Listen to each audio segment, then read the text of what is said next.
Let's talk about Sixth Man of the Year and our newest installment of Who Wins What Award in 2024. We're going to be talking about Sixth Man of the Year, but first, before we get into it, I kind of want to complain about this award before I actually talk about who I think is going to win it, because I think this award is bullshit for the most part. Hello everybody, welcome to Oscar Rusty Bucket. Subscribe to the channel if you have not already and drop a like on this video. It only takes 1 second and makes a massive difference as to how the video performs in the YouTube algorithm. So yeah, a great way to hype you up on talking about this award is by first calling it bullshit. But I personally feel that Sixth Man of the Year should really be as simple as who is the best bench player in the entire NBA. And how you be a good basketball player comes in many different forms. You can be a better player than someone averaging twice as many points as you do because you contribute to the game in other ways. But unfortunately, the way that this Sixth Man of the Year, the way that the precedent has been set for Sixth Man of the Year award is that it's basically the who scores the most points off of the bench award. And if you take a look at last year's voting, it was pretty much primarily guys who were scoring a pretty high volume of points off of the bench. There's really nobody in there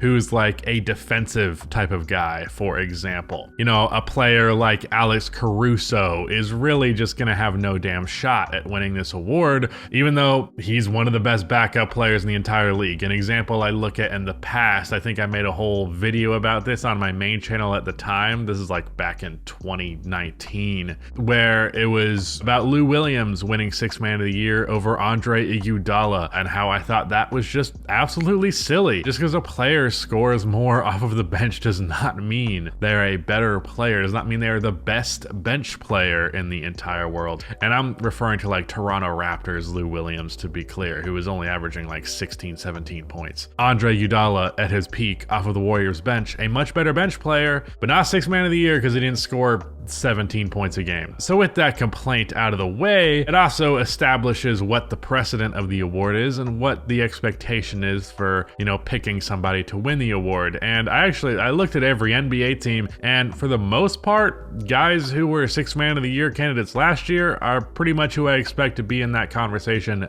this year, and I don't expect it to change all that much, at least for what I can know now. Obviously, there's a very real chance that some player that is just completely out of my radar as a sixth man breaks out this year, and that's the player that actually wins it. I would have picked Malcolm Brogdon to win Sixth Man of the Year last year, and I believe I did. However, Immanuel Quickley, who I actually picked to win Sixth Man of the Year, but he obviously didn't win it, I didn't even factor him as a possibility whatsoever. So it's very well possible that someone actually breaks out and wins the award when I hadn't even considered him. But with that said, here are the guys who I'm giving consideration for the award: Immanuel Quickley, Bobby Portis, and Norman Powell, as well as Malik Monk. And then I have basically 4 question marks. First one being Malcolm Brogdon, because from what I understand, the injury that he's sustained is going to make him A, miss a decent chunk of this season, and B, not be as good when he does play.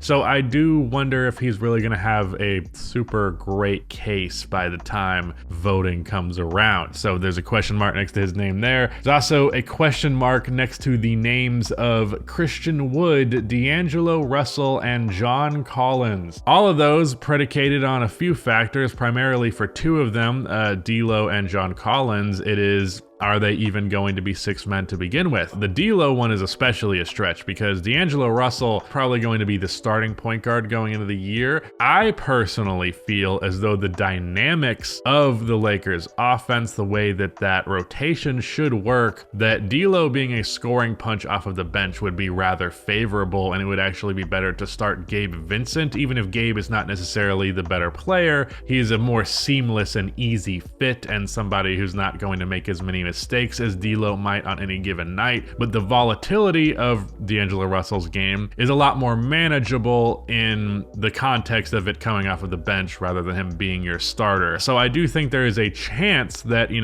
15 games into the year, it looks like Gabe Vincent should be starting and the Lakers make that change, and I don't know how much D'Angelo would like that, but I think it would ultimately prove to be better for his career than not. I obviously just recorded a video on Christian Wood and him signing with the Los Angeles Lakers. If he is as good offensively as he is capable of being without being a problem defensively and with his attitude, then he could absolutely put up a lot of points off of the bench on one of the best teams in the entire NBA. So that is great opportunity. Obviously, being in LA, you're going to get a lot of attention on your name. So Christian Wood, I think he has a shot if he plays his cards right. The only thing is, he has yet to play his cards in any way that isn't wrong. So it's a tough bet to make, but it's one that is indeed plausible. And John Collins for Utah, I don't really know what exactly that rotation is going to look like, but I personally feel as though Walker Kessler should be the starting center. Obviously, Lauri Markkanen the starting power forward. I know there are some people who've suggested Collins at the 4, Lauri at the 3. I personally don't like that. Maybe Utah tries it. I don't know. But I'm going to go ahead and bet against that being the direction they go, and rather John will be a 6th man where they will run those lineups with Lauri at the 3, but not the starting lineup. So with that said, you know, outside of Lauri and outside of Jordan Clarkson, there's not a ton of guys to take shots away from him. John Collins could be a more prominent figure in the offense in Utah than he was in Atlanta, while also being a 6th man.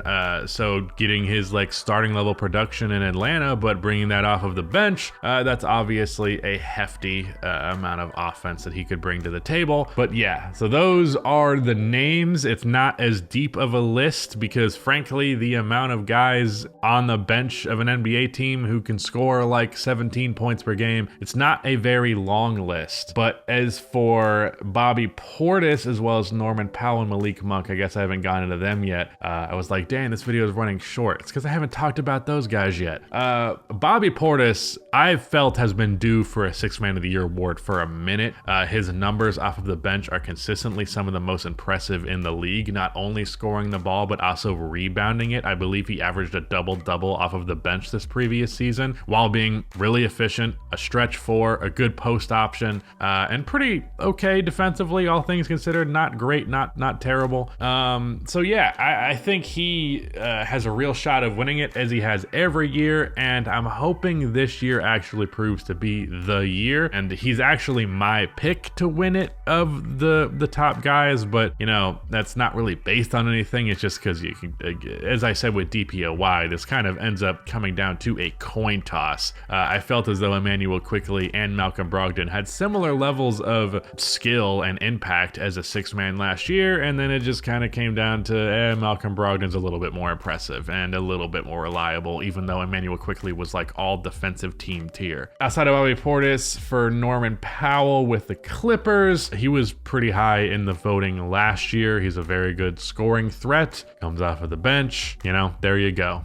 Textbook case. Not to mention they have had a bunch of 6th men of the years of that exact archetype with Jamal Crawford and as I previously mentioned, Lou Williams, that's his name, it was escaping me. And Malik Monk was really good for the Kings in the playoffs this previous season, another guy towards the top of the league in voting, and I do think he might have a little bit of a statistical leap coming off of that playoff run, which would give him a real shot at the award. But if I was going to pick a top 3 for 6th man of the year, obviously, as I said, I'm going to go with Bobby Portis as my winner, Immanuel Quickley as my runner-up, and just to play it safe, I guess I'll say Norman Powell. If I wanted to be like, you know, facetious, if I wanted to be controversial, I might jump in and say Christian, but you know, I've believed in Christian Wood a few too many times with it going poorly for me to be all that confident in doing it ever again.